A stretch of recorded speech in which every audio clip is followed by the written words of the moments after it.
దేశీయ మార్కెట్లు భారీ నష్టాల్లోకి జారుకున్నాయి. అయితే వరుసగా 2 సెషన్లలో లాభాల్లో కదలాడిన సూచీలు నష్టాల్లో ట్రేడ్ అవుతున్నాయి. ట్రంప్ ప్రకటనలతో యుద్ధం ముగింపుపై అనిశ్చితులు, పెరిగిన ముడి చమురు ధరలు ఇన్వెస్టర్ల సెంటిమెంట్ ను దెబ్బతీశాయి. దీంతో సెన్సెక్స్ 1500 పాయింట్లకు పైగా పడిపోయింది. అయితే నిఫ్టీ 450 పాయింట్లు క్షీణించింది. మరోవైపు రూపాయి పతనం కొనసాగుతూనే ఉంది. డాలర్తో పోలిస్తే రూపాయి మారకం విలువ 94.24కి పడిపోయింది. యుద్ధం ముగింపుపై అనిశ్చితితో ఇంధన సరఫరాపై ఆందోళన వ్యక్తమవుతుండడం రూపాయిని మరింత కుంగదీస్తోంది.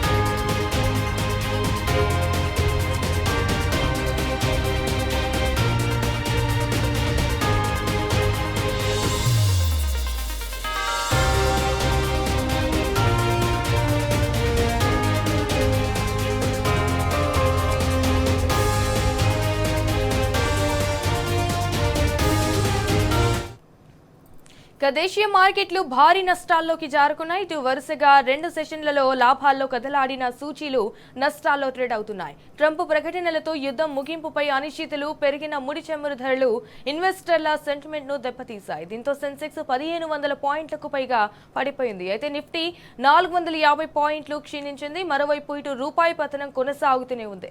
డాలర్తో పోలిస్తే రూపాయి మారకం విలువ 94.24కి పడిపోయింది. యుద్ధం ముగింపుపై అనిశ్చితితో ఇంధన సరఫరాపై ఆందోళన వ్యక్తమవుతుండడం రూపాయిని మరింత కుంగదీస్తోంది.